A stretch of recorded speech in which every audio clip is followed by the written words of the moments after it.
اس آیت کا بیان کرنے کا مقصد یہ ہے کہ اللہ نے ہمارا جو تعلق بنایا ہے، میں اس بات کا دل سے یقین رکھتا ہوں ہمارا تعلق دنیاوی مقصد کے لیے نہیں ہے، ہمارا تعلق کسی رشتہ داری کی بنیاد پر نہیں ہے۔ آپ کسی اور برادری سے تعلق رکھتے ہیں، آپ ہی قوم کوئی اور ہے، کوئی کس رنگ کا ہے، کس نسل کا ہے، لیکن ہمارے اندر جو پیار اور محبت ہے اس وجہ سے دین کی بنیاد پر۔ اگر ہم ایک مسجد کے اندر رہتے ہوئے یہ تعلق قائم رکھتے ہیں، آپس کے اندر چاہے قائم رکھتے ہوں، چلو پاؤں کے ساتھ پاؤں ملا کے کھڑے ہوتے ہیں، کس وجہ سے، کس غرض سے، کون ہمیں مجبور کرتا ہے؟ یہ اس خالق و مالک کے پیغمبر کا حکم ہے کہ سب کو ملا کر پاؤں کے ساتھ پاؤں ملا کر نماز پڑھنی ہے۔ تو کیا ہم اس کا دوسرا حکم نہیں مان سکتے؟ جب مسجد سے باہر نکلتے ہیں کہ اس طرح ہم قدم بہ قدم ساتھ مل کر کیوں نہیں چل سکتے؟ ہم چل سکتے ہیں جب ہمارے پیچھے نظر اللہ خالق و مالک کی رضا ہوگی، اس کے پیغمبر کی اطاعت ہوگی، تو ممکن ہے کہ ہمارے اندر وہ اخلاص اور پیار و محبت پیدا ہو جائے جیسا کہ صحابہ کرام کے اندر تھا۔ اگر اس کی مثالیں دی جائیں، صرف ایک مثال مواقعات مدینہ کے موقع پر عبد الرحمن بن عوف رضی اللہ عنہ بڑے جلیل القدر صحابی ہیں، نبی مکرم صلی اللہ علیہ وسلم کے بڑے پیارے ساتھی ہیں، مدینہ سے ہجرت کر کے آتے ہیں، مدینہ منورہ جب پہنچتے ہیں مکہ مکرمہ سے خالی ہاتھ لوٹتے ہیں، اللہ کے نبی کی خدمت اقدس میں حاضر ہوتے ہیں۔ اللہ کے رسول صلی اللہ علیہ وسلم ان کا مواخات، ان کا جو اسلامی رشتہ ہے، دینی رشتہ ہے، ایک انصاری کے ساتھ قائم کرتے تھے۔ وہ سوال کرتا ہے، وہ پیشکش کرتا ہے، میری جائیداد میں آدھا حصہ آپ کا ہوگا۔ کوئی یہ کہتا ہے تیری بیوی انہوں نے چھین لی ہے، اگر تو پسند کرے میں اپنی بیوی کو طلاق دیتا ہوں، میری 2 بیویاں ہیں۔ ذرا اپنے ذہن میں تصور تو کریں، اپنے ذہن میں وہ نقشہ لائیں۔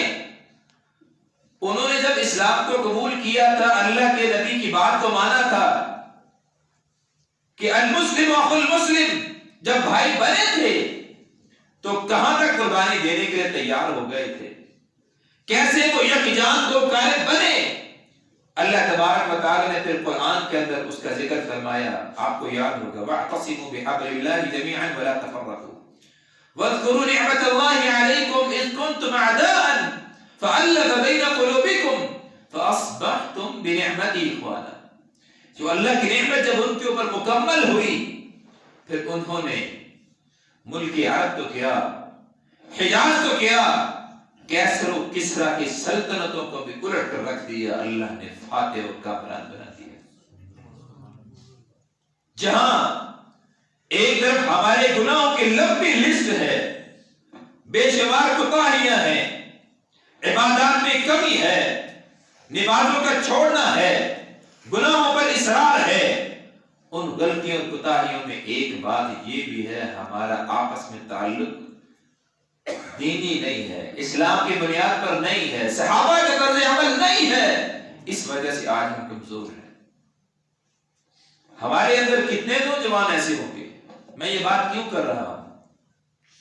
ہر خطیب کو، ہر امام کو یہ بات اپنی جماعت کو سکھانی چاہیے، خاص کر بزرگ تو چلو اپنی عمر پوری کر چکے ہیں، اپنی ذمہ داری نبھا چکے ہیں، تربیت کے لحاظ سے، پرورش کے لحاظ سے جتنا ان سے ہو سکا انہوں نے اپنے اولادوں کو سکھا دیا، کام کاج بھی سکھایا، جن کو اللہ تعالیٰ نے ہدایت دی نماز روزہ بھی سکھایا۔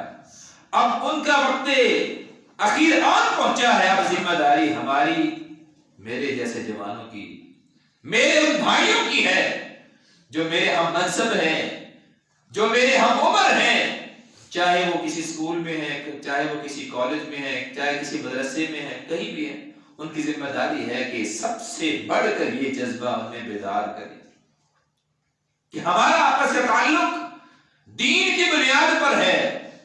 اگر ہمیں اللہ تبارک و تعالی نے کنتم خیر امت کا لقب دیا ہے تو صحابہ کے اوصاف کی وجہ سے دیا ہے۔ اللہ تبارک و تعالی نے جن اوصاف کے ساتھ اپنے رسول کے صحابہ کو منتخب کیا تھا ان کا ایک کامل ترین وصف یہ تھا، آپس میں تعلق اور محبت دین کی بنیاد پر تھی۔ آج یہ تعلق ہمارے اندر نہیں ہے، ہر ایک کی اپنی ترجیحات ہیں، ہر ایک کی اپنی پسند ناپسند ہے۔ مسجد میں مل کے کھڑے ہوتے ہیں، باہر جاتے ہر ایک اپنی بولی بولنے لگ جاتا ہے، بلکہ بعض جگہ حالات اتنے کمزور ہیں، ایمان اتنے کمزور، میں یہ کہہ سکتا ہوں اللہ تعالیٰ میری بھی اصلاح فرمائے، میرے ایمان کو بھی مکمل کرے، آپ کو بھی مکمل کرے، کہ مسجد کے اندر رہتے ہوئے بھی یک زبان نہیں ہے۔ حالانکہ جب سب مسجد میں داخل ہوتے ہیں، ایک جیسا وضو کرتے ہیں، ایک جیسی نماز پڑھتے ہیں، ایک امام کے پیچھے کھڑے ہوتے ہیں، ایک مصلی پر ایک صف پر کھڑے ہونے والے، ایک جیسی نماز پڑھنے والے، وہی قاعدہ سپارہ، وہی قرآن مجید سب ایک جیسے پڑھنے والے، ان کے دل الگ الگ ہیں، جڑے ہوئے نہیں ہیں۔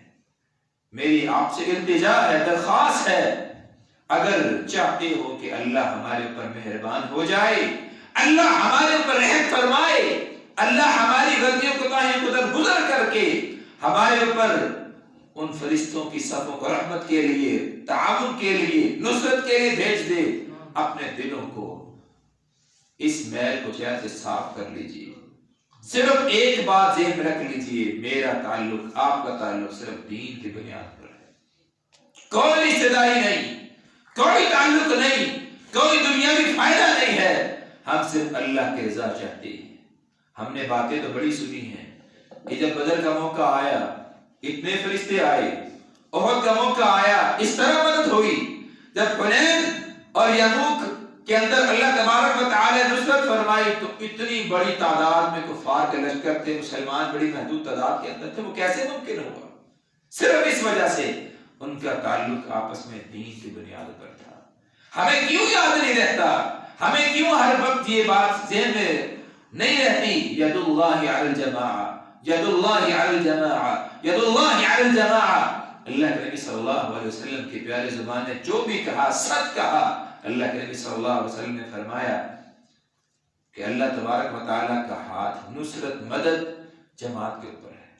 جماعت صرف کیا اسی کو جماعت کہتے ہیں؟ مسجد کے اندر کھڑے کے نماز پڑھنے اس کو جماعت کہتے ہیں؟ نہیں، جماعت صرف مسجد کے اندر نہیں ہے، بلکہ مسلمانوں کا ہر عمل، مسجد سے باہر جتنے بھی ان کے اعمال ہیں، اجتماعی اعمال ہیں، ان کے جب تک یک زبان نہیں ہوتے ان کے کسی عمل کا کوئی فائدہ نہیں ہے۔ میں مثال دیتا ہوں آپ کو، سارے دنیا کے اندر مسلمانوں کے پیارے پیغمبر جناب محمد رسول اللہ صلی اللہ علیہ وسلم کی عزت اور ناموس کے بارے میں جب کفار حملہ آور ہوتے ہیں، خاکے بناتے ہیں، کیا ہوتا ہے؟ کسی ایک ملک کے اندر اچھا مظاہرہ ہو گیا، دوسرے ملک کے اندر، تیسرے ملک کے اندر، اس کا فائدہ اگلے سال اس سے آگے بڑھ کر وہ اور زیادہ کر دیتے ہیں، زیادتی کرتے ہیں، مسلمانوں کے جذبات کو ابھارتے ہیں، لڑائی اور دشمنی کا، جنگ کا ماحول پیدا کرتے ہیں، مسلمانوں کو مارا جائے۔ میرے خیال میں یہ بات شاید درست ہو کہ مسلمانوں کے جذبات کو اس طرح بار بار کرنے کے بعد وہ ٹھنڈا کر لیں، ان کے اندر غیر ایمانی مر جائے، پھر ہم ان کو ایسے صاف کر دیں جس طرح ہم نے پہلی قوموں کو اللہ تبارک و تعالی نے صاف کر دیا تھا۔ یہ ایک پوری سوچی سمجھی منصوبہ بندی کے تحت ہوتا ہے، اور ہم اپنے کاموں میں مگن، اپنی مشغولیات میں مصروف، ہمیں اس بات کی کوئی خبر نہیں ہوتی۔ میرے خیال میں ہماری نئی نسل اس بات کی ادراک نہیں ہے کہ عزت ناموس رسول ہے کیا، نبی کریم صلی اللہ علیہ وسلم کی عزت ہے کیا۔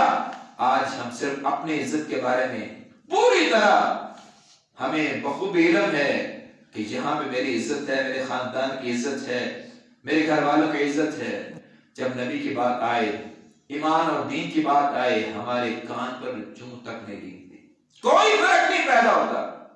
پھر کیا ہوا؟ قرآن کو جلایا گیا۔ کیا ہوا؟ پادریوں نے علی اعلان اجتماعات کے اندر ہمارے پیارے نبی صلی اللہ علیہ وسلم کے بارے میں نازیبہ کلمات کہے۔ کیا ہوا؟ ہماری عورتوں کو اٹھایا گیا، ہمارے بچوں کو ذبح کیا گیا۔ کون سا ملک ہے؟